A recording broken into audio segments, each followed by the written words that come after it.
오늘 말씀은 데살로니가전서 1장 9절 10절입니다. 제가 읽어드리겠습니다.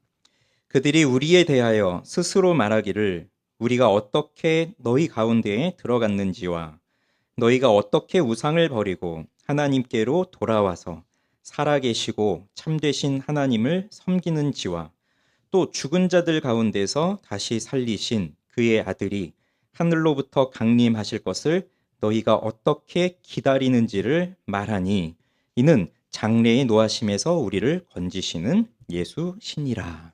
아멘. 그동안 없던 새로운 공동체가 데살로니가라고 하는 도시에 들어섰습니다. 존 스토트는 말합니다. 데살로니가에서 놀라운 일이 벌어지고 있습니다. 믿음, 사랑, 소망으로 특징 지어지는 새로운 가치와 기준으로 새로운 사회가 생겨나고 있습니다. 이렇게 말했어요.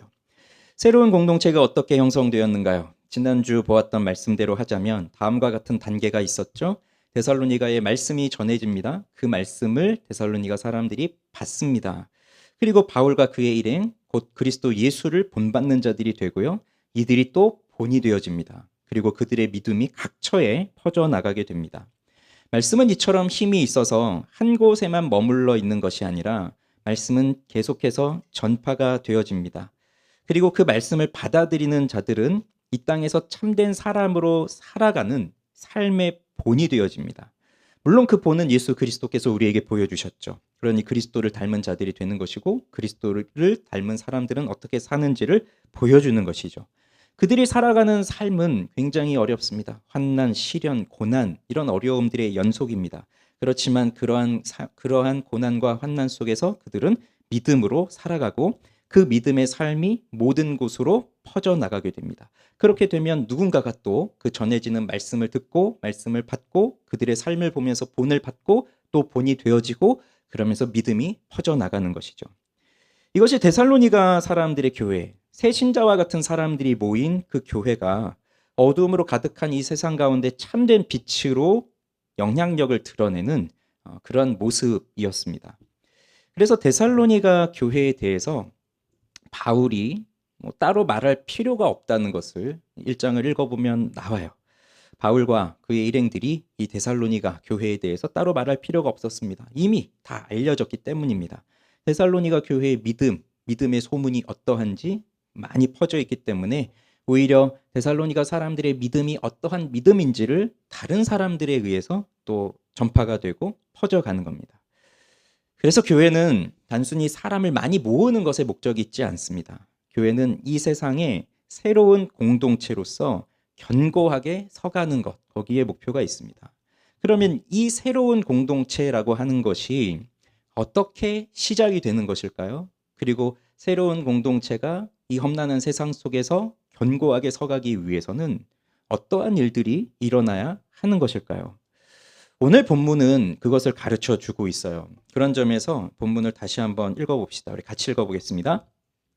그들이 우리에 대하여 스스로 말하기를 우리가 어떻게 너희 가운데에 들어갔는지와 너희가 어떻게 우상을 버리고 하나님께로 돌아와서 살아계시고 참되신 하나님을 섬기는지와 또 죽은 자들 가운데서 다시 살리신 그의 아들이 하늘로부터 강림하실 것을 너희가 어떻게 기다리는지를 말하니 이는 장래의 노하심에서 우리를 건지시는 예수시니라.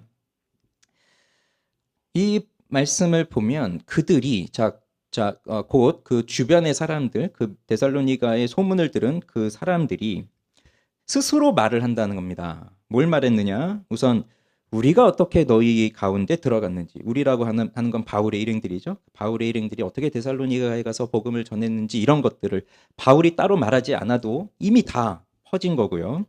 그 다음에 너희가 어떻게 우상을 버리고 하나님께로 돌아왔는지 그걸 사람들이 말하는 거고, 여기 너희는 데살로니가 사람들을 말하는 거죠. 데살로니가 성도들이 어떻게 하나님께로 돌아왔는지, 그리고 어떻게 하나님을 섬기고 있는지, 그리고 다시 오실 예수 그리스도를 어떻게 기다리고 있는지를 그들이 스스로 말하고 있기 때문에 바울이 따로 그들에 대해서 데살로니가 교회에 대해서 따로 말할 필요가 없을 정도라고 하는 겁니다. 그만큼 데살로니가 교회의 상황, 그들의 믿음이 이렇게 퍼져 있는 거예요. 그런데 자, 오늘 이 본문을 보면 제가 밑줄을 쳐놓은 부분이 있는데, 자, 세 군데에 이제 밑줄을 쳐놓았죠. 이 밑줄을 쳐놓은 부분은 회심을 나타내는 표현들입니다. 그래서 이 사람들이, 데살로니가 사람들이 그러니까 어떻게 바울의 일행을 영접했는지를 말하고 있고, 또 하나는 이 데살로니가 사람들이 어떻게 회심을 했는지를 말하고 있는 거예요. 그래서 회심의 그 표현들이 저 세 가지로 나타나고 있는 거예요. 새로운 공동체의 시작은 회심에 있습니다. 회심으로부터 시작이 되는 겁니다. 참된 말씀의 선포와 그 말씀을 받아들이는 것은 진실한 회심으로부터 시작이 되는 것이고, 참된 회심의 경험이 있는 자들이 새로운 공동체를 이루어서 견고하게 믿음의 행위와 사랑의 수고와 소망의 인내를 이루며 살아가는 거예요. 그리고 이들이 이제 이 회심을 통해서 나타난 이들의 삶의 특징이 밑줄 쳐놓은 저 세 가지로 나타나고 있는데, 저 세 가지를 다 하면 너무 길 것 같아서 오늘은 이제 하나만 하겠습니다. 처음에는 다 하려고 했지만 이제 하나만 할게요. 나머지는 다음 주에 계속 이어서 하겠습니다. 자, 그러면 먼저 회심이 무엇인지에 대해서 간략하게 말씀을 드리고 그 다음으로 넘어가도록 할게요. 새로운 공동체를 이루기 위해서 회심이 필요한 이유는 사람의 상태 때문입니다. 인간의 상태. 인간이 어떤 상태이길래 그럴까요? 자, 아담 이후로 모든 인간은 죄에 빠졌습니다. 죄에 빠진 인간은 전적 타락에 빠졌고요. 전적 타락은 전적 부패와 전적 무능으로 이어집니다. 그래서 인간은 태어나면서 죄책과 오염을 갖고 태어납니다. 인간은 원죄, 즉 아담이 지은 죄를 갖고 태어나는데 그 원죄에는 죄책과 오염이 있어요. 죄책이라고 하는 것은 죄를 지었으니까 책임을 져야 된다. 그런데 태어나면서부터 갖고 태어난 거예요. 태어나자마자 뭘 한 게 없습니다. 그렇지만 그 존재는 죄책을 가지고 있기 때문에 그 죄에 대한 책임을 져야 되고, 그 책임은 죽음으로써 지는 거예요. 형벌입니다. 사법적 책임입니다. 그러니 사람은 태어나서 죽어야만 돼요. 죄에 대한 대가로. 그걸 갖고 태어났고, 또 오염된 상태로 태어난 겁니다. 이 오염은 부분적인 오염이 아니고 전적인 부패이고요. 전적인 무능이에요. 선한 것이 없습니다. 인간에겐 선한 것이 하나도 없습니다. 그리고 전적인 무능, 즉 그렇다고 해서 인간이 뭐 아무것도 할 수 없느냐 그것을 말하는 게 아니라, 여기서 전적인 무능은 인간 스스로 구원의 길에 이를 수 없다, 그걸 말하는 겁니다. 사람은 그 무엇으로도 하나님 앞에 선을 행할 수가 없어요. 그가 행하는 모든 건 다 죄예요. 아무리 우리가 볼 때 선한 행동을 하는 것처럼 보여도 다 죄예요. 그런 상태이기 때문에 하나님을 알 수가 없어요. 하나님과 완전히 끊어진 상태죠. 자, 그런 상태를 영혼이 죽은 상태입니다. 그런 상태는 바로 영혼이 죽은 상태예요. 영혼이 죽었다고 하는 것은 영혼은 불멸의 존재로 창조하셨기 때문에 영혼이 사라지고 없어진다는 개념이 아니라 영혼이 가지고 있는 기능을 못한다는 겁니다. 하나님은 하나님의 형상대로 사람을 창조하셔서 하나님의 고유한 형상이 사람의 영혼 속에 있게 하셨어요. 하나님의 형상의 자리가 사람 속에 있게 하셨어요. 그래서 영혼을 통해서 하나님과 교제하고 하나님을 만나고 하나님을 기뻐하고 하나님을 예배하고 할 수 있게 되었는데, 죄에 빠지게 되니까 그 모든 기능이 끊어진 거예요. 그러니 하나님을 알 수가 없죠. 하나님은 끊임없이 말씀을 하시지만 그 말씀을 들어도 죽은 영혼의 상태로서는 말씀을 듣고 반응할 수가 없습니다. 죽음의 특징 중에 하나가 반응하지 못한다는 거거든요. 여기 시체가 있다고 해보세요. 보기 싫으니까 냄새나고 하니까 야, 빨리 일어나 나가라. 뭐 물을 한 바가지 끼얹고 해도 뭐 번쩍 일어나서 나가겠어요? 시체는 죽어 있는 거는 반응할 수 없기 때문에 외부에서 어떠한 자극을 줘도 그 어떤 반응도 할 수 없는 게 죽은 상태예요. 우리 영혼이 그런 상태라고 하는 겁니다.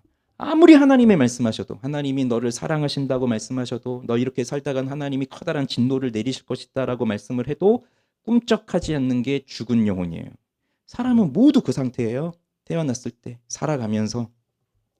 그러다 보니 자, 하나님의 말씀을 듣고 그 말씀 앞에 반응하기 위해서는 무슨 일이 먼저 일어나야 할까요? 그 영혼이, 죽은 영혼이 다시 살아나야 됩니다. 그걸 우린 거듭남이라 그러죠. 중생이라 그러죠. 그 거듭남, 중생이 먼저 일어나야 하는데, 우리 죽은 영혼이 살아나는 것은 우리가 할 수 있는 것이 아닙니다. 나는 그 어떠한 것에도 개입할 수 없고요. 그리고 이건 내가 작정한다고 결심한다고 뭐 한다고 해서 되는 게 아니에요. 내가 뭔 행위를 한다고 해서 되는 것이 아닙니다. 이거는 전적인 하나님의 은혜로 이루어지는 일이며 심지어 우리의 무의식 속에서 일어나는 일이기 때문에 내가 언제 거듭났는지도 우리는 모릅니다. 하나님이 하시는 일이에요, 전적으로. 그럼 그렇게 거듭난 영혼이 하나님의 말씀을 듣게 되면 드디어 살아났기 때문에 그 말씀에 반응을 할 수 있게 되는데, 하나님의 말씀을 들으면서 하게 되는 최초의 반응은 자기의 죄를 깨닫는 겁니다. 하나님을 만날 때 뭐부터 깨닫는 줄 아십니까? 자기 죄를 깨닫는 겁니다. 그러니 내가 하나님 만났습니다 하고 기쁘고 날뛰고 뭐 그런 게 아니에요. 그 하나님 제대로 못 만난 거예요. 정말 하나님을 만나면 자기 죄를 발견합니다. 그냥 뭐 내가 어제 뭘 했고 뭐 몇 년 전에 뭘 했고 그런 정도의 죄를 깨닫는 게 아니라 그냥 내 본질 자체를 깨닫는 거예요. 이 죄책과 오염을 갖고 태어나서 그동안 하나님께 배반하면서 살아온 나의 모든 죄를 발견하게 되니까 이 죄를 깨닫는 과정은 너무 아프고 괴로운 시간들이에요.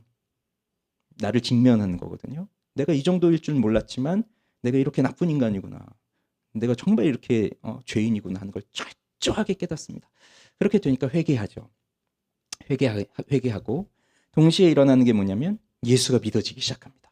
그러니까 그전에는 예수님이 날 위해 십자가에서 죽으셨다. 뭐 죄인을 위해 십자가에 죽으셨다. 아무리 외쳐대도 뭐 내가 무슨 죄를 저질렀다고 뭐 내가 죽어달라고 했나 뭐 그렇게 반응을 했어도 내 죄를 위해 죽으셨다고 하는 것이 믿어져요. 그리고 예수님이 그렇게 하지 않으셨다면 나는 영원히 하나님께 진노받아서 버림받아서 죽어있는 상태로 지옥에 떨어질 수밖에 없다는 걸 너무 잘 알고 있기 때문에 예수님이 나에게 그렇게 하셨다는 사실이 확실하게 믿어집니다. 그러니 거듭난 영혼이 하나님의 말씀에 하게 되는 최초의 반응은 회개와 믿음이에요. 그리고 우리는 이 회개와 믿음을 가리켜서 회심이라고 부르는 겁니다. 그러니 새로운 공동체 형성된다는 건 바로 거듭난 사람이 이 회개와 믿음을 통해서 회심을 한 거거든요. 엄밀한 의미에서 교회는 이러한 중생과 즉 거듭남과 회심을 통해서 구원을 받은 사람들만이 모인 공동체가 교회입니다. 중생과 회심이 없다면 교회에 들어올 수가 없어요. 교회 회원 자체가 될 수가 없어요. 자, 그런데 여기서 말씀드리는 건 영적인 교회예요. 그리스도의 몸인 우리 눈에 보이지 않는 영적인 교회. 그 영적인 교회는 거듭남과 회심이 일어나지 않고서는 절대로 이 속에 들어올 수가 없습니다. 그러니 그리스도의 몸을 이루고 있는 진짜 교회는 거듭난 사람, 회심한 사람들만이 여기 들어올 수 있어요. 다만 우리 눈에 보이는 지금 우리가 여기 모여 있는 우리 지상의 교회는 그걸 명확하게 할 수가 없어요. 누구 거듭났고 누군 거듭나지 않았고 누군 회심했고 안 했고.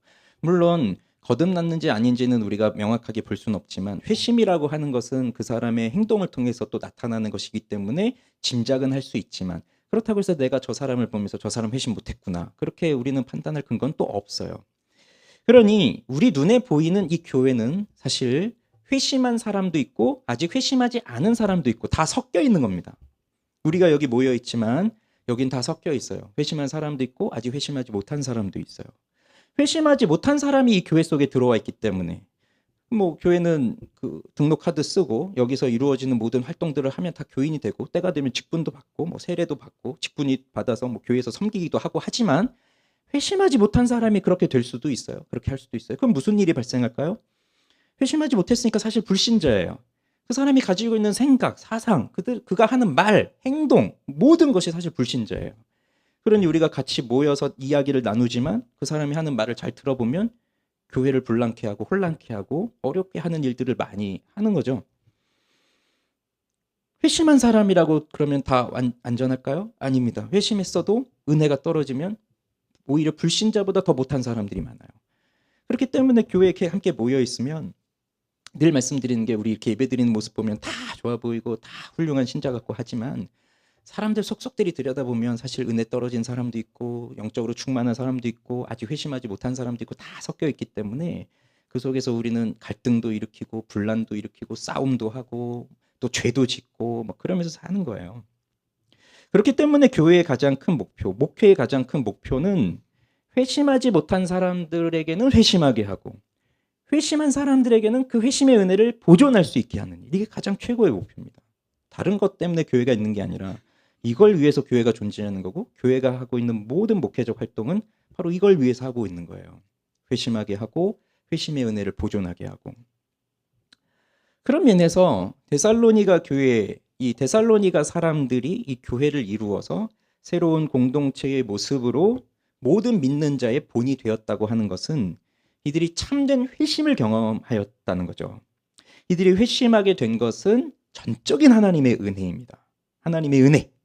지난주 보았듯이 하나님께서 이들을 택하셨으니까.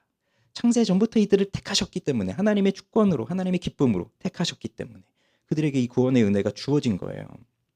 그러면 이 회심의 모습이 어떻게 나타났느냐? 그게 이제 오늘 첫 번째로 보려고 하는 게 바로 우상을 버리고 하나님께로 돌아온 것이라는 겁니다. 회심은 돌아온 거예요. 돌아온 거. 여기 돌아와서라고 번역된 말이 에피스트레포라고 하는 말인데, 이건 구약의 히브리어로 보자면 슈브라고 하는 단어. 공교롭게 이번 주 시편 말씀들 새벽에 묵상을 했고, 수요일 때 시편 85편 우리 몇 주 동안 또 볼 건데요. 공교롭게 이 단어가 많이 나왔어요. 이번 주에 슈브라고 하는 말. 돌아오다. 돌아오라. 돌아오라. 그리고 이거는 장소적 이동뿐만 아니라 회개한다는 의미도 갖고 있는 거거든요. 그래서 뭐 대표적으로 이런 말씀들이 있어요. 사도행전 3장 19절에 보면 너희가 회개하고 돌이켜. 또 26장 18절에 사탄의 권세에서 하나님께로 돌아오게 하고, 베드로전서 2장에 너희 영혼의 목자와 감독 되신 이에게 돌아왔느니라. 이런 이렇게 굉장히 많이 이 돌아온다는 표현 쓰고 있습니다. 우리가 하나님께서 사람을 창조하셨다는 것을 믿고 있다면, 그럼 하나님께서 사람을 창조하실 때 사람이 정말로 행복하게 살아갈 수 있는 길을 계획하시고 그 목적을 가지고 창조하셨다는 것도 믿는 거예요. 하나님이 나를 창조하셨는데 그냥 뭐 나 마음대로 살래 뭐 이게 아니라, 정말 하나님이 우리를 창조하셨다고 하는 걸 믿는 사람들은 하나님이 갖고 계신 창조의 목적도 믿는 겁니다. 그래서 사람이 어떻게 살아야 행복한지 그건 하나님이 계획해 놓으셨다. 그렇다면 이 땅에 태어난 인간이 참된 만족과 행복과 쉼을 얻으면서 행복을 누리면서 살아가는 길은 하나님이 계획하신 그 길을 따라갈 때 주어지는 거거든요. 그래서 삶의 태도나 삶의 방식, 지금까지 살아온 삶의 여정, 그리고 앞으로 살아가야 할 삶의 방향, 이런 것을 구약 성경에서는 데레크라고 표현하는데, 데레크는 길이에요. 길. 뭐 시편 119편 같은데 너희 행위가 완전하여 뭐 이렇게 하는 그 말씀, 행위 뭐 이런 것들, 우리 삶 이렇게 하는데 원래는 데레크라는 단어가 쓰였어요. 길이에요. 길. 그러니 이 길이 우리가 걸어가는 길도 되지만 우리 삶의 모든 양식을 가리키는 거예요. 내가 살아온 모든 여정, 그리고 앞으로 우리가 가야 할 모든 것, 이 길이에요. 그 길은 하나님이 우리에게 주신 길을 가야만 우리는 행복하다는 거예요. 그런데 죄로 인해서 하나님과의 관계가 끊어진 사람은 하나님이 주신 가야 할 길을 가야 하는데 이제 그 길을 모르게 된 겁니다. 하나님을 모르니까, 하나님 말씀을 들을 수가 없으니까 뭐가 길인지를 모르는 거예요. 그러니 어떤 길을 가냐? 내가 가고 싶은 길을 가는 거예요. 내가 길을 만들어내고 내가 찾아내면서 가는 거예요. 아니면 다른 사람들의 도움을 받으면서 또 가겠죠. 그런데 이렇게 가는 사람은 그 길에 대한 자부심을 갖고 있을 겁니다. 이건 내가 좋은 길이야. 나한테 편안한 길이야. 내가 원하는 길이야. 근데 때로는 그 길이 힘들다는 걸 알잖아요. 또 잘못됐다는 걸 깨달을 때도 있잖아요. 그럼 그럴 때도 또 다른 것의 도움을 받으면서 다른 길을 찾지만 그때에도 기준은 항상 자기 자신이에요. 사사기에서도 나온 것처럼 각자 소견에 오른 대로 했잖아요. 하나님의 뜻대로 하는 것이 아니라, 하나님이 주신 길로 가는 게 아니라 그냥 자기 눈에 좋아 보이는 대로 하는 거예요. 내가 좋아. 이거 내가 보기엔 이게 길인 것 같다. 이게 나한테 만족을 주는 것 같다. 그렇게 살아가는 게 이제 거듭나지 못한, 회심하지 못한 사람들의 인생인데, 그런데 거듭나서 하나님의 말씀을 듣게 되면 지금까지 내가 고집하고 살아왔던, 내가 걸어갔던 이 길이 잘못되었구나라는 것을 깨닫는 거예요. 근데 잘못됐다는 게 그냥 여기서 그냥 이렇게만 가면 되겠구나, 그게 아니라 완전히 잘못되었다는 것을 깨닫고 완전히 돌아서게 되는 것. 이 길이 아니구나 하고 돌이키게 되는 것, 그게 회심이라고요. 그럼 누구에게로 돌이키는 것일까요? 원래 가야 할 그 길로, 즉 하나님께로 돌이키는 것, 그게 회심이에요. 이게 일어난다고요. 회심의 은혜는.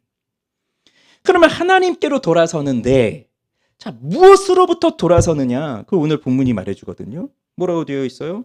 너희가 어떻게 우상을 버리고 하나님께로 돌아와서. 우상을 버렸다는 겁니다. 복수로 되어 있어요. 우상들로부터 하나님께로 돌아왔다는 것을 말하는 겁니다. 우상들을 버리고. 하나님이 주신 계명 10계명 중에서 첫 번째 계명이 뭡니까? 너는 나 외에 다른 신들을 있게 하지 말아라.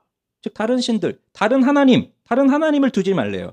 다른 하나님이 뭡니까? 이게 우상입니다. 우상을 두지 말라는 겁니다. 고대 사회에서 우상은 보통 자연의 힘을 신격화할 때 나타납니다. 그런데 그들에겐 그럴 만한 이유가 있어요. 해, 달, 별, 바람, 바다, 나무 등등 이 자연들을 보면 지금이야 우리들이 자연에 대한 원리들을 여러 가지 공부와 지식을 통해서 알고 있잖아요. 그러나 고대 사회의 사람들은 그런 지식이 없기 때문에 예를 들어 해를 생각해 볼까요? 태양이 떴습니다. 해가 떠 있지 않으면 온 세상이 어두움 가운데 있으니 사람은 물론 모든 생명체가 살아갈 수 없어요.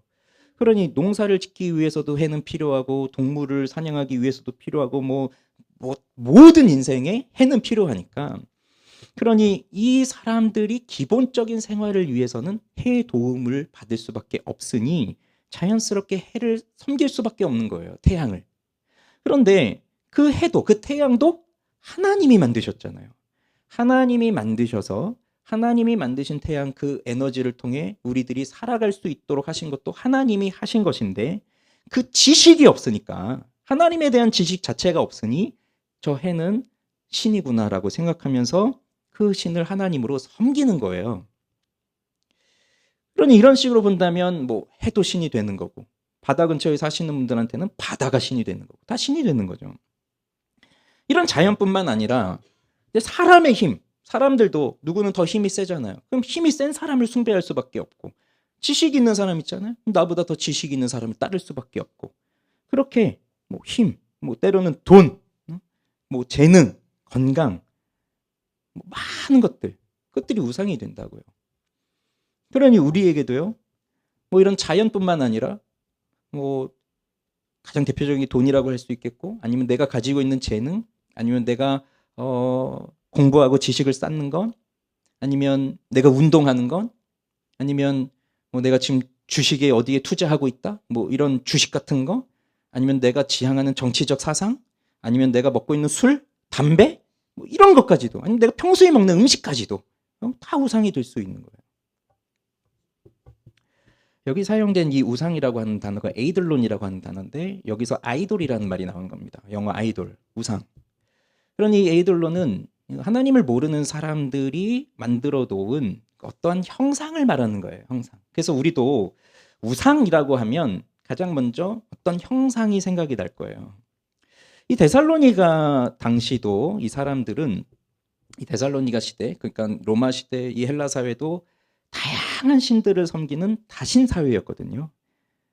그런데 그 신을 섬길 때는 보통 손으로 사람이 뭔가를 만들어냅니다. 태양을 섬기지만 태양을 상징하는 뭔가를 만들어내고 상상 속에 있는 신이라고 한다면 바알이다. 그러면 상상해서 어떤 형상을 만들고 아니면 어떤 사람의 모양을 만들고 하는 거죠. 그래서 손으로 만들어 놓은 우상, 형상들을 이제 섬기는데 그래서 우리도 우상하면은 그 조각들, 그런 그림들, 그런 불상, 이런 게 먼저 생각이 날 거예요. 그러나 사실 우상은요, 우리 눈에 보이지 않는 형태로 우리가 살아가고 있는 문화 속에 스며들어 있는 것이 대부분입니다. 자, 나무나 돌로 만든 건 일종의 상징일 뿐이에요. 혹시 이 중에 불교를 믿다가 기독교로 개종하신 분이 있으실지는 모르겠지만 아니면 주변에 불교 신자가 있다면 한번 물어보세요. 우리는 좀 이상하지 않습니까? 왜 돌이든 금이든 뭘로 만들어 놓고 그 앞에 가서 몇천 번씩 절하고 그렇게 할까? 참 이상하다. 어떻게 저걸 신이라고 믿지? 이런 의문을 품지만 아마 불교 신자분들은 그렇게 생각할 거예요. 자신들이 앞에 절하고 있는 그 불상, 형상을 놓고 저 불상이 뭔가 힘을 발휘해서 나한테 도움을 줄 것이다. 이렇게 생각하는 사람은 아마 아무도 없을 거예요. 그건 그냥 그들이 믿고자 하는 부처님의 하나의 형상, 하나의 모양을 담고 있는 거죠. 그러니 크기도 다르죠. 모양도 다르죠. 얼굴 표정도 다르죠. 귀 모양도 다르죠. 하나는 누워있고 어떤 건 서있고 어떤 건 뭐 다양한 표정들을 가지고 있는데 그들이 뭐 그림에 그려져 있든 뭐 하든 그것 자체가 나한테 힘을 줄 것이다라고는 생각하지 않을 거예요. 그럼 뭘 생각하는 겁니까? 그러한 형상으로 만들게 하게끔 했던 그 무언가, 그러니 그 모양을 하고 있는, 그 얼굴 표정을 하고 있는, 그 인자한 모습을 하고 있는, 아니면 때로는 무서운 표정을 짓고 있는 그러한 형상을 만들게 하는, 보이지 않는 그 무언가가 그 뒤에서 우리의 삶을 주관하고 조종하고 힘을 주고 도와주고 그럴 것이다 믿는 것이지, 그 형상 자체, 그 만들어 놓은 형상 자체가 나한테 힘을 준다라고는 생각하지 않을 겁니다.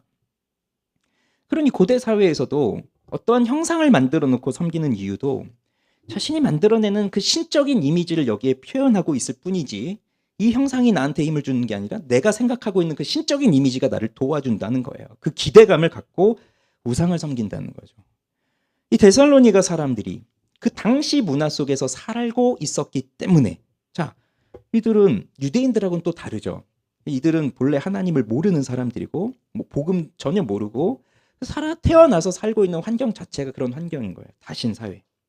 그러니 거기서 이 문화 속에서 모든 사람들이 섬기고 있는 신들을 나도 믿고 나도 섬기고, 뭐 누가 강요하지도 않을 겁니다. 그냥 자연스럽게 그 문화 속에서 이러한 신들을 섬기고, 그래서 뭐 비가 올 때는 이 신, 뭐 전쟁에 나갈 땐 이런 신, 술을 마실 땐 이런 신, 뭐 쾌락을 위해선 이런 신, 자녀들을 많이 낳기 위해선 이런 신, 다양한 신들을 다 만들어 놓고 그걸 섬기는 게 자연스러운 거였어요. 너무나 당연한 거고. 그렇게 해야만 그 사회에서 또 소외되지 않고 또 정상적으로 살아갈 수 있고.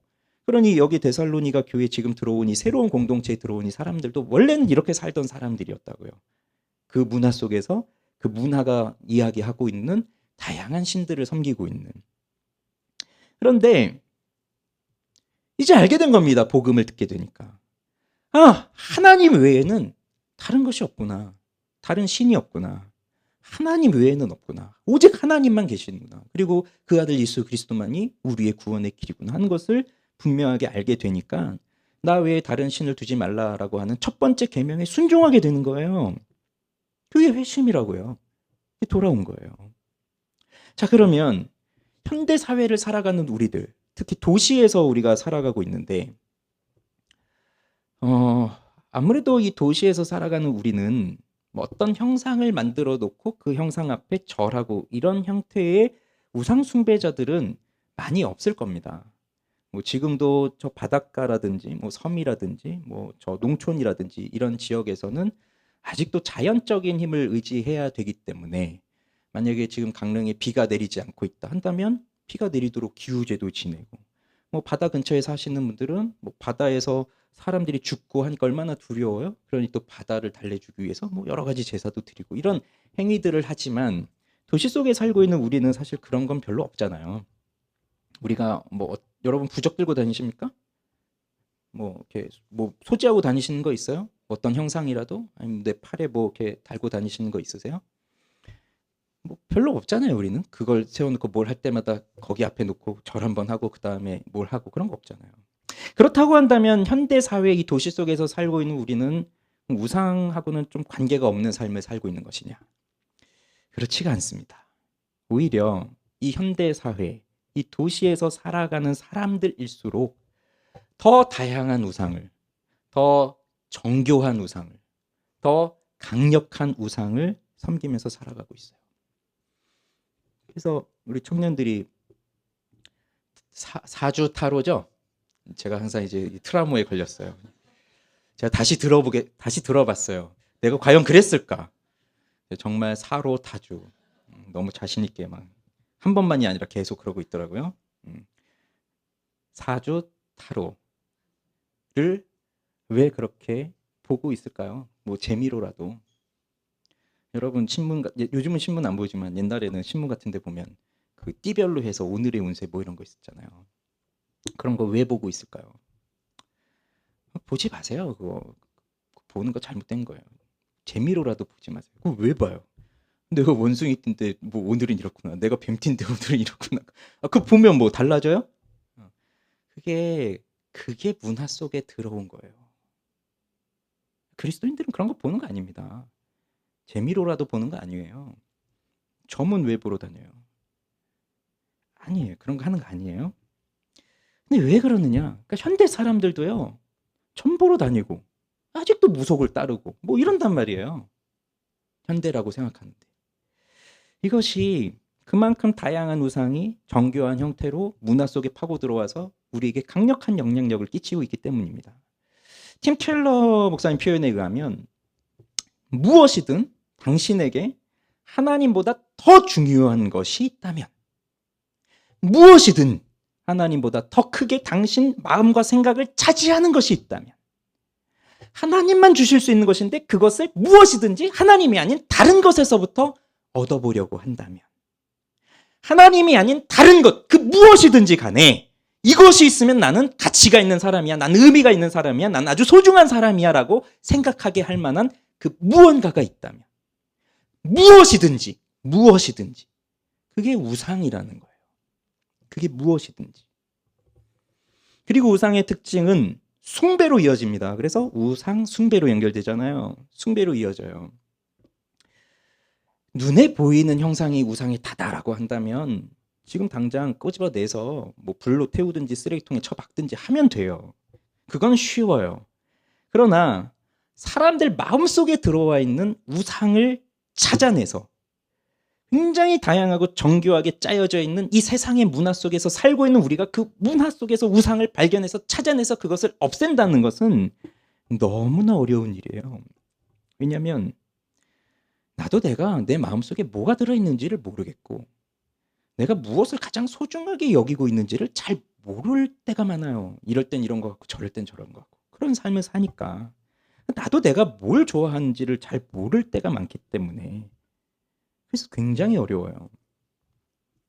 강려환 교수님이 2000년대 후반에 10계명 강해라는 책을 써서 냈는데 그 책만 보더라도 이 시대 우리나라 사람들을 가장 사로잡는 대표적인 우상은 돈이다라고 했어요. 돈. 그리고 이건 2020년대 중반 후반을 살아가는 우리들에게도 아닙니다라고 뭐 부인할 수 없을 정도로 여전히 돈은 강력한 우상이고 특히 현대사회 도시에서 살아갈 땐 돈만 있으면 모든 것을 다 할 수 있다고 생각하는 정신이 충만한 세상을 살아가고 있으니까 우리에게 가장 중요한 우상은 대표적으로 돈일 겁니다. 그런데 지금 이 시대를 살아가면 자 10년 전만 하더라도 뭐 한 10년, 15년, 20년 전만 하더라도 이럴 거라고 생각하지 못했던 것들이 지금 우리 시대에 놓여져 있는데 그래서 저는 오늘 이 시대의 가장 큰 우상으로 등장하게 된 건 스마트폰이라고 생각을 해요. 뭐 이 아이폰이 한 2010년대쯤 나왔습니까? 뭐 지금부터 그러니 뭐 한 15년, 뭐 20년, 뭐 그 전쯤에 나왔겠지만 이게 처음 나올 때만 하더라도 우리의 삶에 이 정도로 영향을 끼칠 거라고는 뭐 누가 생각을 했겠습니까? 저도 생생하게 기억이 납니다. 우리 교회 그 홍보실장님이 아이폰과 아이패드를 사가지고 교회에 나타나신 거예요. 그래서 우리 교역자들한테 하나씩 보여주면서 자랑을 하기 시작하는데 야, 그때부터 그 마음이 나도 저거 하나 사고 싶고 그 마음으로 바뀌기 시작하는데 무서워요. 근데 이렇게까지 우리의 삶에 파고들어 올지는 몰랐습니다. 데이비드 윌스라고 하는 신학자가 이제 우리말로 신학실종이라고 번역된 책을 1993년도에 미국에서 나왔으니까요. 거의 1980년대 그 미국의 상황을 얘기하고 있는 건데 그 책만 보더라도 그 미국 사회의 현대적 삶을 현대 사회를 특징 짓는 것 중에 하나가 텔레비전이라고 했어요. 텔레비전. 원래 텔레비전 없었잖아요. 잘 사는 집에만 텔레비전 하나 있고 흑백 텔레비전. 그럼 가족 뭐 동네 사람들이 다 거기 모여서 보고. 그렇지만 어느 때가 되니까 모든 가정에 텔레비전이 보급되고 그리고 흑백이 아니라 칼라 TV가 보급이 되고 이렇게 되면서 사람들의 삶에 굉장한 변화를 가져다 주는데 자, 한번 생각해 보세요. 우리도 이제 다 텔레비전이 있던 시대를 살아온 사람들이니까 텔레비전이 주로 있는 집은 텔레비전 켭니다. 켜고 생활을 해요. 보든 안 보든 일단 켜고부터 시작해요. 자고 일어나면 텔레비전 켜고 퇴근해서 돌아오면 텔레비전부터 켜고 텔레비전 켜놓고 활동을 하는 거죠. 뭐 요리도 하고 식사 준비도 하고 같이 밥도 먹고 잘 때까지 계속 켜져 있고 심지어 자면서까지 틀어져 있고 근데요. 그렇게 틀어놓으면 내가 다른 활동을 하더라도 영상은 계속 틀어져 있고 소리는 계속 나와요. 그래 내가 집중해서 보지 않더라도 계속 그 영향을 받을 수밖에 없는 거예요. 그러니 보고 있으면 자, 이 시대 속에서 나는 이 정도 옷은 입어야 되겠구나. 옷차림 내가 이렇게 해야 되겠구나. 화장은 이렇게 해야 되는 거구나. 머리 스타일은 이렇게 해야 되는 거구나. 애들 교육은 이런 식으로 해야 되는 거구나. 차는 저 정도 차를 타야 되는 거구나. 나도 좀 해외여행 저렇게 다녀봐야 되는 거구나.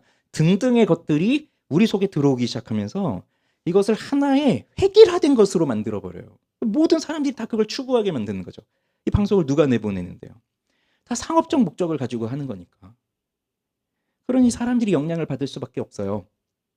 그러니 텔레비전이 각 가정에 들어왔다는 건 엄청난 변화를 일으키는 것이지만 지금은 이건 옛날 얘기가 돼버렸죠. 누가 텔레비전 봅니까? 저희 집에도 텔레비전은 없어요. 저는 너무 텔레비전을 사랑하는 사람이다 보니까 아예 결혼하면서부터 텔레비전을 놓지 않기로 했어요. 드라마를 너무 사랑해요. 한번 보기 시작하면 끝까지 봐야 돼요. 근데 옛날 같으면 그 시간대만 봐야 되잖아요. 그 시간. 본방사수 하지 않으면 볼 수가 없잖아요. 그래서 지금도 2001년도에 2002년 월드컵을 앞두고 그때 얼마나 우리 그 축구에 관심이 많았습니까? 우리 모든 국민들이 평가전 같은 거 많이 했잖아요. 월드컵을 앞두고 2001년으로 제가 기억이 되는데 학교에 있으니까 텔레비전이 없잖아요. 근데 경기를 한다는 거예요. 프랑스랑 했었나? 뭐 어디랑 하는 거? 아무튼 경기를 하는 거예요. 근데 너무 보고 싶은 거예요. 학교에 있는데 어떻게 해야 돼요? 텔레비전이 있는 곳으로 가야 되잖아요. 그래서 생각했던 게 지하철역으로 간 거예요. 학교에서 가장 가까운 지하철역. 그럼 지하철역 가면 다 텔레비전 하나씩 있었다고요. 거기에 앉아가지고 서가지고 2시간 동안 봤어요. 5대 0으로 지는 걸. 그때 5대 0으로 졌어. 맞아. 프랑스랑 막 하면서 5대 0으로 졌어. 그걸 본 거예요. 그걸 보기 위해선 그게 있는 장소로 가야 되는데 요즘 우리 아이들한테는 이런 얘기하면 이제 뭐 상상도 못 하겠죠. 왜냐면 지금은 다 여기 안에 있잖아요. 뭘 텔레비전 보러 텔레비전 있는 데까지 갑니까? 주머니에서 이것만 꺼내면 되는데 여기에 모든 게 다 나오고 본방사수할 이유가 뭐가 있겠어요? 뭐 특별히 사랑하는 사람들은 또 본방사수도 사명을 갖고 하겠지만 지금은 본방사수가 아니라 정주행을 하는 거죠. 내가 시간만 내고 정주행을 하는 거고. 그러니 마음만 먹으면 모든 걸 다 볼 수 있고 모든 걸 다 할 수 있어요. 그래서 누군가 그랬는데 우리 아이들이 지금 다 자기가 신인 줄 안대요. 이 스마트폰만 있으면 모든 걸 다 할 수 있으니까. 그래서 우리 사회는요, 지금 보십시오. 우리 사람들의 시선이 다 어디에 고정되어 있나요? 다 여기 고정되어 있어요. 다 식당에서 밥을 먹을 때도, 카페에서 차를 마실 때에도, 뭐 나 혼자 있을 때야 혼자 밥 먹으니까 그렇다고 치지만 사람들끼리 모여서 함께 밥을 먹을 때도 각자 핸드폰을 꺼내서 보고 있고, 지하철이든 버스든 뭐 버스 정류장이든 뭐 학교든 수업 시간이든 뭐 심지어 영화 보러 가서든 다 자기 핸드폰 더 쳐다보고 있고, 심지어는 걸어가면서도 운전하면서도 보고 있다고요. 심지어 예배 시간에도. 오늘은 특별히 안 보시네. 평소엔 좀 이렇게 고개를 많이 이렇게 숙이고 계시는데 오늘은 다 지금 고개를 들고 계세요. 그만큼 관심이 있으신가 본데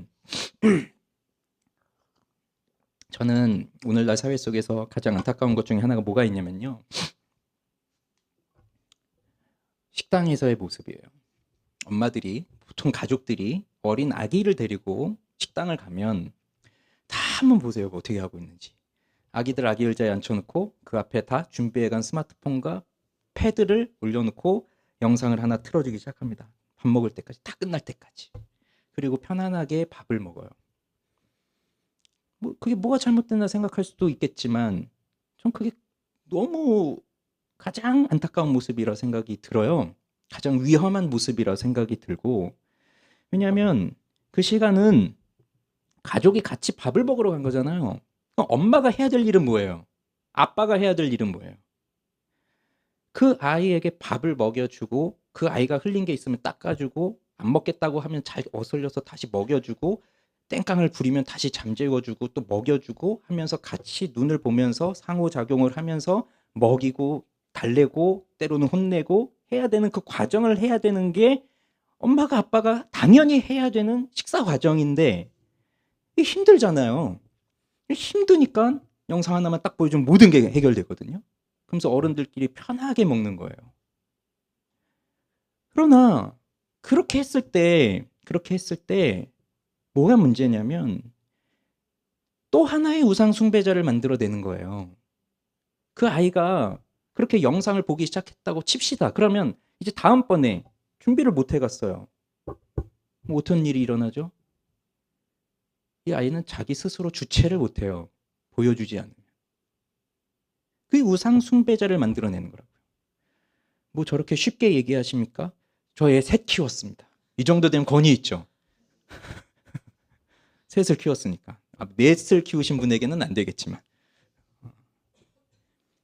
보세요. 이 어린 아이라도 뭐 의식이 없겠다. 뭐 그냥 괜찮겠지라고 하지만 그게 문화 속에서 스며들어온 우상 숭배가 되고 또 하나의 우상 숭배자를 만들어내는 거예요. 그러니 이 아이는 이제 이게 없으면 뭐도 못해요. 밥도 못 먹고 아무것도 못하는 거예요. 엄마도 통제가 안 되는 거예요. 이제 이 아이를. 저는 심각한 문제라고 생각을 해요. 이거는 뭐 웃어 넘길 일이 아니고 이 아이들이 커서 사회생활을 한다 어떻게 되겠습니까? 이걸 손에서 놓지 못하니까. 얼마 전에 이제 학교에서도 내년부터는 스마트폰을 사용하지 못하는 법안이 통과됐다고 들었어요. 잘 됐다고 생각을 하고 저는 개인적으로는 SNS도 금지해야 된다고 생각하는 사람이긴 합니다만 어쨌든 통제를 하는데 근데 문제는 뭐냐면 그래도 아이들은 괜찮아요. 아이들은 이런 식으로도 어쨌든 뭐 법을 만들든 아니면 부모님이 그래도 통제를 하든 하면서 제어를 하잖아요. 우린 누가 제어합니까? 어른들은 누가 제어하나요? 아무도 제어하는 사람이 없어요. 그 아이들이 늘 하는 말이 그거잖아요. 너 그만 봐. 너 이제 핸드폰 내려놔. 근데 애들이 뭐라 그래요? 근데 엄마는 왜 잘 때까지 그거 보고 있어? 우리한테는 그 누구도 그걸 통제하지 않는다고요. 그게 뭡니까? 지배를 당하고 있는 거예요. 그래서 포노사이언스라고 하는 말이 생길 정도로 이제 이거는 우리의 몸에서 떨어질 수 없는 우리의 장기와도 같다고 말하고 그러니 우리는 이걸 버려놓고 살 수 없어요. 우리는 저 어디 극단적인 사람들처럼 이 세상 문화하고 단절하고 어디 산속에 들어가서 수도원 생활하고 그런 사람들이 아니에요. 그리스도는 그렇게 사는 게 아니거든요. 그럼 우리는 이걸 가지고 이 현대 사회를 살아가야 되는데 중요한 건 누가 이거를 통제할 수 있느냐. 내가 이걸 통제할 수 있으면 되지만 통제하지 못한다면 나는 이것에 지배를 받고 있는 것이고 지배를 받는 건 곧 그걸 숭배하는 거예요. 그래서 우상을 숭배하는 거라고요. 이게. 왜 통제를 못하냐. 책을 본다고 할 때는 서점에 가서 내가 고를 거 아닙니까? 무슨 책을 읽어야 될지. 그러면 제목도 보고 저자도 보고 그 안에 내용도 훑어보고 목차도 보고 또 추천사들도 읽어보고 하면서 내가 찾아보면서 이 책을 읽어야 되겠구나 하고 읽다가 재미없으면 내려놓고 또 다른 책 찾기도 하고 뭐 이렇게 하지만 우리 뭐 유튜브 같은 걸 예를 들면 내가 주관적으로 선택하는 건 별로 없어요. 주체적으로 내가 결정하는 게 없어요. 그냥 뭐 하나 봐야지 하고 봤는데 솔직히 저도 그럴 때 많아요. 요거 좀 이제 뭐 말씀 준비하거나 뭐 이럴 때 요거 좀 찾아봐야지 하고 유튜브를 딱 켰는데 그 화면에 뭐가 쫙 뜨잖아요. 이건 뭐지? 하고 딱 보다가 내가 왜 유튜브를 켰는지가 기억이 안 날 때가 많아요. 내가 뭘 원래 검색하려고 했었지? 제가 그런 사람이에요. 그러니까 뭐 저도 우상 숭배자예요. 같은 사람이라요. 같은 시대를 살아가고 있는. 그러면 보세요. 그 수많은 영상들이 이제 밑에 뜨는데 관심 없는 게 뜨면 안 볼 텐데 내가 관심 있어 하는 것만 밑에 줄줄이 뜬다고요. 알고리즘으로. 그러니 원래 보려고 했던 거 하나만 뭐 5분 보고 끝내야지라고 했지만 또 밑에 뜨는 걸 이게 더 재밌어 보이네. 이게 더 좋아 보이네. 이게 더 유용한 정보 같네. 하고 보고 하다 보면 금방 30분, 1시간, 2시간 지나가는 거 우리 많이 경험하셨잖아요. 그게 내 삶을 주체적으로 내가 결정할 수 있는 거냐고요? 아니잖아요. 끌려가고 있는 거예요. 이게 만들어낸 세상 속으로 내가 끌려가고 있는 거예요. 그러다 보면 어느 순간에 내가 뭐 하려고 이걸 하고 있었지? 내가 왜 이걸 하고 있지? 자각이 들면 벌써 시간은 확 지나가 있고. 그렇다고 머릿속에 남는 건 아무것도 없어요. 이게 지배받고 있는 겁니다. 이게 숭배예요. 우상을 숭배하는 거. 우리 막내가 며칠 전 친구 집을 다녀오더니 닌텐도를 사달래요. 저희 집엔 텔레비전이 없어요. 그래서 닌텐도 있어도 쓸 수가 없다. 아니래요. 사야 된대요. 근데 사줄 수 없다. 그랬더니 자기 돈으로 사겠대요. 근데 네 돈으로 살 수 있는 게 있고 네 돈으로도 살 수 없는 게 없어. 계속 설득을 하지만 또 계속 이제 사내라고 계속 얘기를 하지만 근데 며칠 지나고 나니까 또 이제 그런 얘기 안 해요. 왜 그러냐면 만약에 그 친구 집에 가서 닌텐도를 가지고 게임을 했어요. 얘한테는 신세계가 펼쳐진 거예요. 근데 와서 하는 얘기가 뭐냐? 그 집 엄마 아빠는 얘한테 주말 내내 무제한으로 이걸 게임을 할 수 있게 해준대. 부러워. 뭐 이러는 거예요. 그래서 거기서 안 통하니까 또 이제 무슨 얘기를 하냐면 그 집 엄마 아빠도 같이 게임을 한대. 그렇게 많이 게임을 한대. 그래도 안 통하는 거죠. 근데 보세요. 이 아이가 매일 그 친구 집을 가서 1시간씩 그걸 하고 온다고 해봅시다. 그러면 닌텐도를 사야만 한다는 그 마음이 잠재워질까요? 아니면 더 불타오를까요? 더 불타오르겠죠. 사주지 않는 엄마 아빠는 이상한 사람이 되는 거고. 근데 그냥 한 번 경험을 했을 때 아 새롭구나, 아 재밌구나라고 하는 걸 경험을 했지만 그렇게 한 며칠을 또 지나가 봐요. 그러면 살다 보면 다른 걸 경험을 하면서 살아가게 되니까 사실 그 관심은 조금 사라져요. 그렇다고 해서 닌텐도를 사서 게임을 하고 싶다는 마음이 완전히 사라지는 건 아니에요. 어느 순간 되면 다시 또 나옵니다, 이거는. 그러니 우리 속에 있는 우상이라고 하는 거는 완전히 사라지는 건 아니에요. 사라질 수 없어요. 이따 후반부에 이제 다시 말씀드릴 겁니다. 사라질 수 없어요. 다만 잠재울 수는 있죠. 내가 뭘 경험하고 있는가에 따라서, 내가 뭘 생각하고 있는가에 따라서. 그렇지만 그럼에도 이게 계속해서 불처럼 타올라서 이걸 사내지 않는 엄마 아빠 아주 나쁜 인간들이야라고 욕을 하면서 며칠 전엔 정말 길거리에서 그냥 멈춰버리더라고요. 엄마한테 안 간다고. 왜 그런데 닌텐도 안 사준다고. 이거를 계속해서 그러면 그건 지배당하고 있는 거죠. 우상 숭배자예요. 그럼 이 지점에서 우리는 생각을 해야 됩니다. 데살로니가 성도들이 우상들을 버리고 하나님께로 돌아왔는데 그럼 나는 정말 우상을 버렸는가? 난 우상들을 버렸는가? 내가 정말 회심을 했다고 생각하십니까? 그럼 나는 무슨 우상들을 버리고 하나님께로 돌아오셨죠? 문화라고 하는 이름으로 우리에게 들어와 있는 우상들이 너무 많아요. 나는 주말에는 꼭 게임을 해야 돼. 뭐 아니면 뭐 어떤 분들은 주말에 꼭 낚시를 가야 되는 분들이 계시더라고요. 난 꼭 낚시를 가야 돼. 난 꼭 이 드라마 꼭 봐야 돼. 난 이 음식을 꼭 먹어야 돼. 난 이 가방을 꼭 사야만 돼. 난 밥 먹을 때 꼭 술을 한 잔씩 먹어야 돼. 뭐 이런 생각들이 쫙 있다고 해보세요. 그러면 대부분 그 속에는 자기 합리화가 있어요. 내가 일주일 동안 얼마나 힘들었는데 그 여기서 게임이라도 하면서 또 스트레스도 풀고 내가 드라마도 보면서 스트레스도 풀고 술 한 잔씩 하면서 스트레스도 풀고 해야지 뭐 이런 생각을 하게 되는 거거든요. 그런데 이것이 그 사람의 생각을 지배하고 있다. 이 우상숭배라고요. 찰스 스펄전인지 마틴 로이드 존스인지 제가 명확하게 기억은 나지 않는데 들은 얘기고요. 이건 또 유명한 이야기고요. 뭐 로이드 존스는 전기에도 그런 얘기가 분명하게 나오니까요. 이분들이 아주 역사상 위대한 설교자들이신데 담배를 많이 피셨어요. 근데 그 사회는 그 당시 영국 사회는 담배를 피는 게 그냥 일반적인 것이었으니까 뭐 건강에 해롭다 이런 인식도 없었고 그러니까 파이프 담배를 물고 그렇게 하는 게 그냥 일반적인 일이었으니까 모든 사람들이 그래서 담배를 피면서 이제 설교 준비를 할 때 담배를 딱 먼저 불을 붙이고 그다음에 이제 성경을 펴놓고 담배를 피면서 설교를 준비를 하고 그렇게 담배를 피면서 설교를 준비해서 설교하신 게 지금까지도 수많은 사람들을 회심으로 이끈 명 설교들이 됐는데 그런데 이분들이 어느 순간 깨달은 거예요. 내가 담배를 의존하고 있구나. 말씀을 준비하는데 담배를 피지 않으면 머리도 돌아가지 않고 뭐도 되지 않고 그런 걸 깨닫는 거예요. 그럼 어떻게 했을까요? 끊는 겁니다. 끊어요. 그러니 뭐 이 중에 담배 피시는 분 계십니까? 그러면 이게 나를 지배하고 있나요? 끊으셔야죠. 이 중에 술 먹는 분 계세요? 제가 뭐 교회에서 술 얘기 전 잘 안 하지만 기회가 되면 언젠가 이제 한번 정말 세게 할 거거든요. 왜냐하면 문화가 이렇게 되다 보니까 술에 대해서 너무 많이 열려 있어요, 이제 교회가. 옛날에는 너무 강하게 금지를 하다 보니까 이게 억압이 생겼지만 요즘 이제 너무 많이 풀렸어요.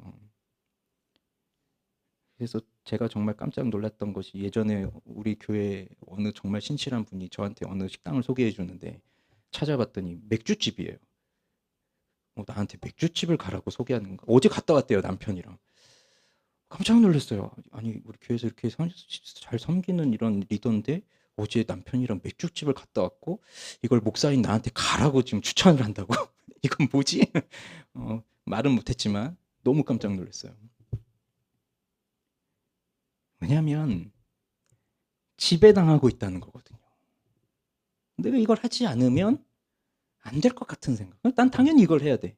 근데 주변의 사람들이 다 그렇게 하고 있어. 봤더니 우리 집사님 뭐 누구 장로님 다 하고 있어. 다 술 먹고 다 담배 피고 하고 있어. 그럼 이제 거기서 합리화가 다 되기 시작하는 거예요. 그러나 그것은 우상을 섬기는 겁니다. 끊어야죠. 버려야죠. 단호한 거예요. 게임에 빠져 있습니까? 끊어야죠.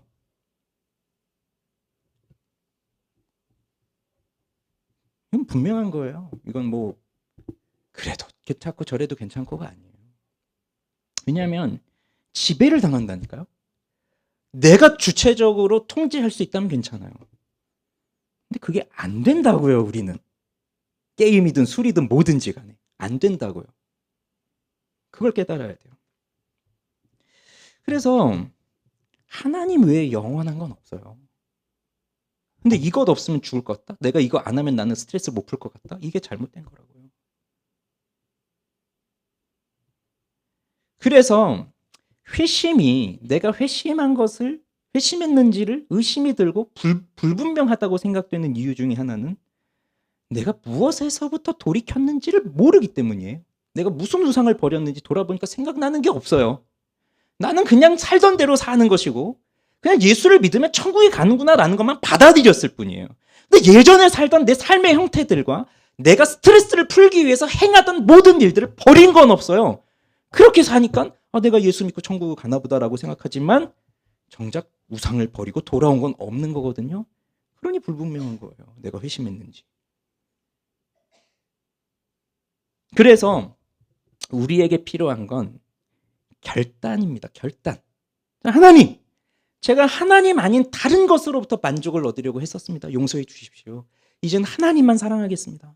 내가 하나님이 아닌 다른 것에서 다른 것을 섬기며 살아왔으니 다른 것에서 무언가 만족을 얻으려고 살아왔으니 용서해 주십시오. 이제 하나님께 돌아가겠습니다. 라고 하는 결단이 필요한 거예요. 결단이. 그렇지만 이렇게 설교하고 끝내면 얼마나 좋겠어요. 결단만 하면 모든 게 해결이 되면. 그렇지만 우리의 실제적인 삶은 아무리 결단해도 바뀌지 않으니까 여기서 제가 설교를 한 10분 더 해야 돼요. 양해해 주세요. 그럼 뭐가 필요한 겁니까? 하나님의 은혜가 필요한 겁니다. 은혜가. 칼빈은 기독교 강요에서 사람의 천성은 우상들을 만들어내는 공장이다. 사람의 마음은 우상 공장이라고 말했어요. 그래서 마음에서 우상이 잉태되어서 손으로 우상을 출산한다. 손으로 우상을 만들어 놓고 마음이 그걸 따라가는 게 아니라 이미 마음에서 우상을 만들어 놓고 손으로 만들어서 그걸 경배하는 거예요. 그게 사람의 본성이라고요. 그렇기 때문에 좀 실제적인 문제로 들어가면 우리가 회심을 하고 하나님께로 돌이켰어요. 그렇지만 우리 마음은 우상 공장이에요.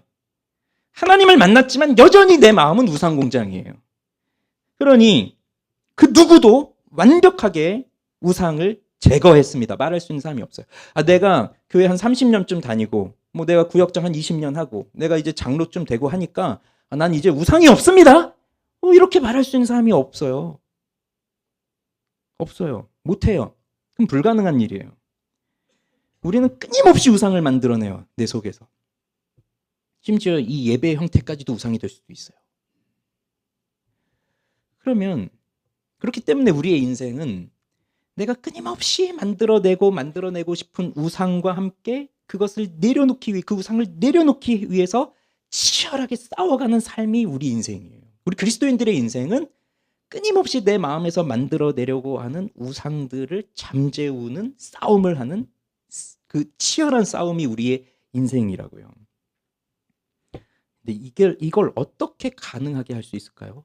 우상 공장인 내 마음 안에서 우상을 잠재우게 할 수 있는 그 방법이 뭘까요? 우상을 완전히 없앨 수 없습니다. 우리 아이가 닌텐도 사달라는 말이 아마 일주일에 또 나올 수 있는 것처럼 완전히 사라질 수 없어요. 대신에 그 우상을 대체할 만한 것을 찾으면 돼요. 닌텐도보다 더 재밌는 걸 찾으면 돼요. 술보다 더 좋은 거 찾으면 돼요. 담배보다 더 좋은 거 찾으면 돼. 게임보다 더 좋은 거 찾으면 되고. 우상을 뿌리 뽑으려고 그걸 버리잖아요. 그러면 그 자리에 또 다른 게 생겨요. 어쩔 수 없어요. 그게 인간이에요. 전적 타락과 전적 부패와 전적 무능에 빠져있는 인간은 어쩔 수 없어요. 그래서 그 자리에 우상보다 더 좋은 것, 더 확실한 것, 더 완벽한 것을 둔다면 그 우상의 자리를 대신해서 우리에게 진짜 만족과 안정과 쉼을 줍니다. 그럼 그 다른 것이 무엇일까요? 바로 하나님입니다. 하나님을 우리 그 자리에 두는 거예요. 그렇기 때문에 이것이야말로 내 결단으로 되는 게 아니에요. 내가 결단한다고 하나님 내 마음속에 퍽 하고 오시고 그런 건 아니니까. 은혜가 필요한 거라고요. 우리 금요기도 때 엊그제 금요기도 때 시편 135편을 봤는데 거기 보면 이런 말이 나와요. 하나님은 자기를 위하여 야곱을 곧 이스라엘을 자기의 특별한 소유로 삼으셨다라고 말하는데 여기 특별한 소유는 보물로 여기셨다는 것인데 야곱을 보물로 여기셨다.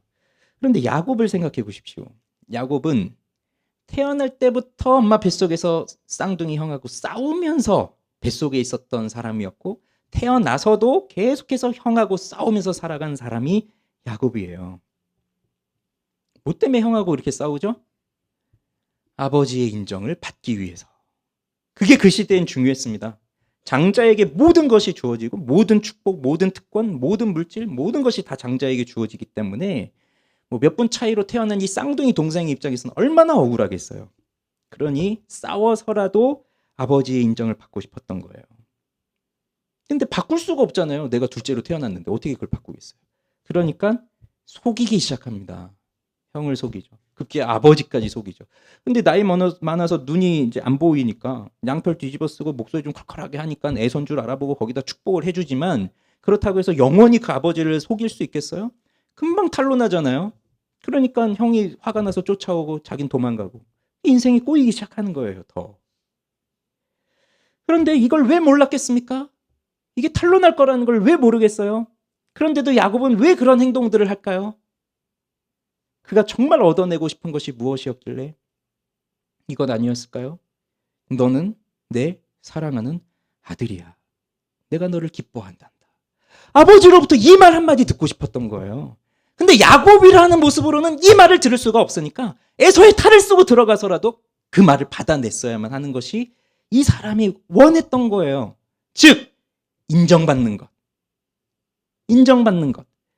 이건 야곱뿐만 아니라 이 세상 모든 사람들이 갖고 있는 우상입니다. 우리 무시받고 싶은 사람 누가 있어요? 다 인정받고 싶죠. 집에서도 부모님한테 인정받고 싶고 학교 가면 친구들에게 선생님들에게 인정받고 싶고 교회에 오면 목사님한테 인정받고 싶고 교회 오면 옆에 동료 지체들에게 인정받고 싶고 나이 먹고 아이를 낳았으니 이제 아이에게도 인정받고 싶고 우리는 다 인정받고 싶지 무시당하고 싶지 않아요. 그래서 야곱은 인정을 받기 위해서 치열한 삶을 산 겁니다. 남을 속여가면서. 그러나 돌아온 건 진짜 인정이 아니라 불안함과 걱정뿐이었어요. 괴로움뿐이었어요. 그리고 인생의 최대 위기는 고향으로 돌아왔을 때 에서가 400명인가 거느리고 온다고 했잖아요. 이제 죽었구나. 난 여기서 끝이구나.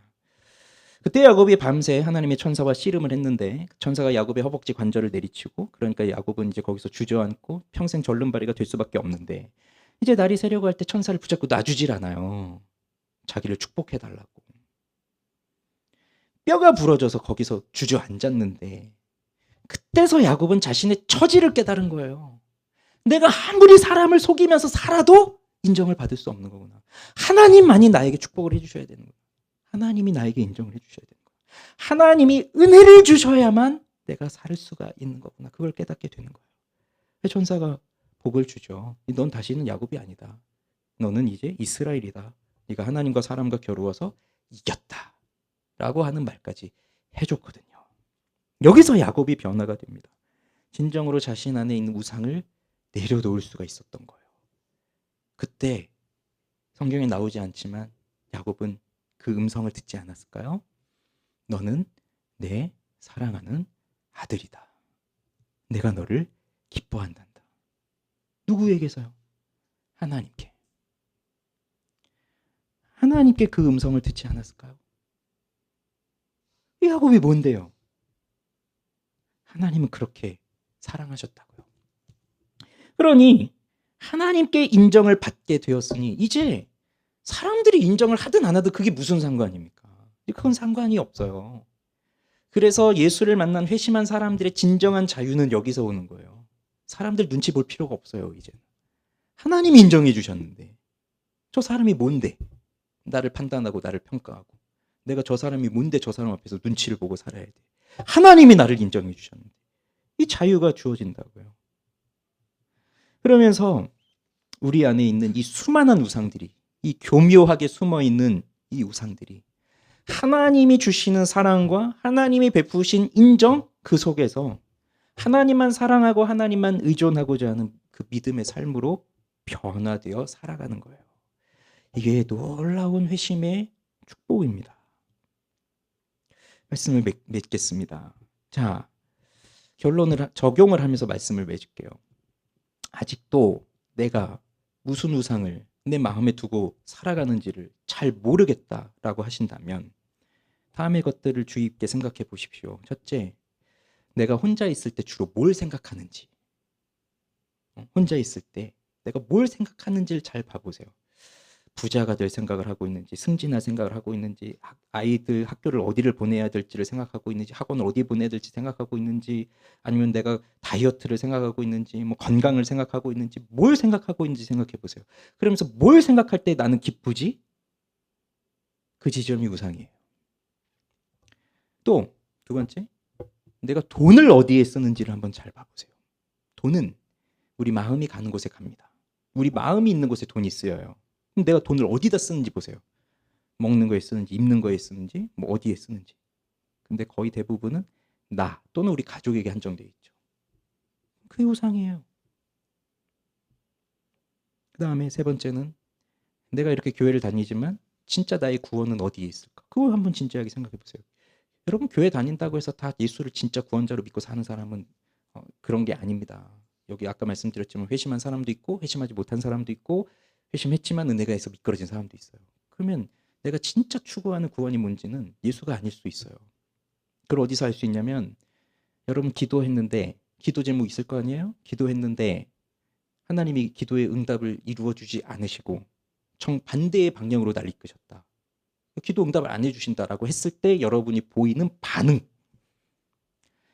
내가 기도한 대로 이루어지지 않았더라도 하나님의 뜻은 이렇구나라고 하면서 하나님께 감사할 수 있다면 그건 하나님의 주권을 인정하는 것이지만 내가 이렇게 기도했는데 어떻게 하나님이 나한테 이러실 수가 있습니까? 라고 한다면 그 기도 제목이 여러분의 우상이에요.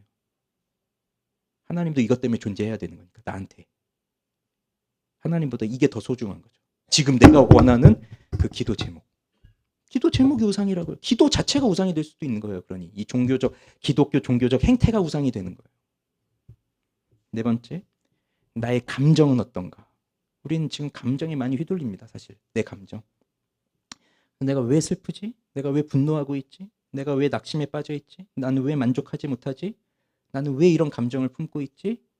처음에는 나는 이런 사람이야라고 이렇게 다독이지만 사실 그 속에 하나님보다 내 감정을 더 중요시하게 여기는 것들이 있기 때문에 이런 것들이 우상이라고요.